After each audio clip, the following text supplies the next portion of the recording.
Lemkin Solitaire and Equalizer seeders and planters offer disruptive innovation like vertical banding, dry and or liquid onboard fertilizer, and great prices. Go to lemkindemo.com for more information and to request a demo.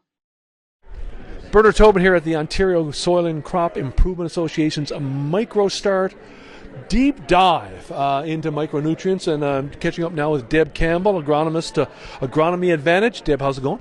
Great, thanks for chatting. It's been a good day. Now, we've been talking to a lot of research scientists here today, talking about the impact, the relationship of micros and macros. I want to get some boots on the ground here. You work with a lot of your customers managing micronutrients, and so a lot of products out there, a lot of decisions to make. I guess you mentioned that, tackling micros can be, overwhelming and confusing for a lot of growers. It can be complicated. There's, 5 or 6 different nutrients that we want to try and figure out. We maybe want to take a big bite of it, and, sometimes you maybe just need a little bit of help to simplify things and prioritize things so that you're investigating the right items and you're on the right path with your testing and your dollars spent. So I find it's something that is maybe a step up in management beyond just the typical day-to-day, and it's probably prudent to be working with an advisor or someone with some support. Now, you mentioned as well, a couple of things that you like to think about in this category is, targeted scouting and spatial management. A lot of the times these issues are not corner to corner across the field. For sure. So, with micronutrients, they tend to be situational, both environmentally or in the field. Certain soil types, certain organic matter levels, certain water holding capacities, organic matter. Like it's multifunctional and multidimensional in the diagnostics. So, using some tools of the trade is really helpful to diagnose one from another. We can take proactive approaches, or we can diagnose things in the field based on what the crop is telling us and figure out a management plan from there. Now, you use SWOT maps with a lot of your customers. Talk about that program and how that can help, manage a micronutrient. Well, the beauty of using a soil map like SWOT maps is it gives us definition of our soils and our water holding capacity, and that becomes the roadmap. You can pinpoint those low organic matter, sandy or gravelier soils, quantify the soil, test and measure those zones, and you can do it the same on the opposite, where it's muck soils or heavy clay soils. Test and measure them, quantify how many acres it is, and start doing something kind of real with the information. And micronutrients really lend themselves to zone management. And a lot of things to consider there too. I mean, like pH differences, organic matter, moisture. A lot of things are making up, deficiencies, or whether you have enough. That's right. You can have a deficiency this year and never see it again for another 5 years, right? It's somewhat of a moving target. You can have a deficiency today, get a rain tomorrow, and the deficiency goes away. So it's so many factors come into when it shows up, how long it stays, and the impact on the crop. Hey, I want to talk a little bit about maybe your number one micro deficiency, manganese. Tell us a little bit about where you see that and maybe some of the symptoms. Yeah, so manganese is certainly the one that I chase almost every year to some degree. So, we're talking in cereals, we're talking soybeans, occasionally in some other crops as well, certainly in dry beans too.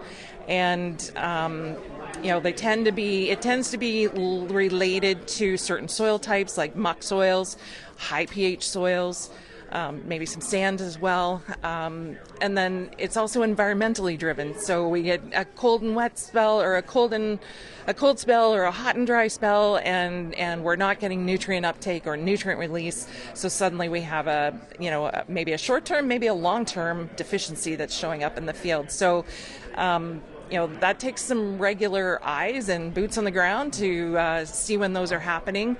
And, the thing with having a good, well-defined soil map is you can maybe make some of that a bit more predictable. You know where those zones of certain soil types are. You know where your high pHs are.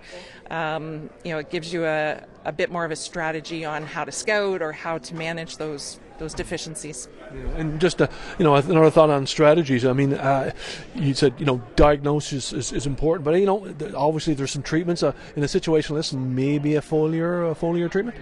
Definitely, yeah, and specifically with manganese, that is the way to manage it. We don't have good options for in-soil fertility management with manganese. It gets tied up quite readily, and is no longer crop available. So, foliar treatments, and there's some urgency around that. In that, the longer a crop is deficient, the more significant the impact, even to the point of plant mortality. So, making sure that we're regularly monitoring, that we know where those important zones are to be able to tackle them quickly, and manganese, being familiar with it. And if you're not familiar with it, you're new, or you have a new farm and it's suddenly appeared, using some of the other tools like tissue testing to help guide you in what's going on in those fields. Yeah, just a few more takeaways. You mentioned, obviously, those targeted treatments and management zones. You said, hey, be aware of lookalike symptoms. Exactly. So the thing is, just because a field has a yellow patch in it, it does not necessarily mean it's nutritional. It might be insect feeding on the roots that is inhibiting root growth and nutrient uptake. It could be that there's been water ponded in that zone for a while and the roots are recovering. So the diagnostics while you're in the field are incredibly important, and it becomes a bit of a detective work of eliminating options. Yeah, and you also said, when in doubt, test it. And, you're a big proponent of tissue testing and maybe getting a little help in interpreting that test. Yeah, a tissue test is, it's one of those next level things. It's a bit more complex than a soil test, where, a soil test tells you a nutrient is low and you have a high probability of plant response to fertilizer. It's a little bit different with a nutrient test. Just because it's low doesn't necessarily mean you're going to have a response. It could be that something is out of whack in a ratio. It could mean that you're in the rapid growth stage and the plant is just not moving it fast enough. There's a lot more to read into a tissue test than a soil test, and I would encourage producers that aren't as familiar to reach out to some resources like a certified crop advisor to help. Final point, and that was, in your wrap-up, you said, take micros, put them in perspective in the context of the total crop production. And you said, if you have $10 to spend it wisely. Tell me a little bit about that.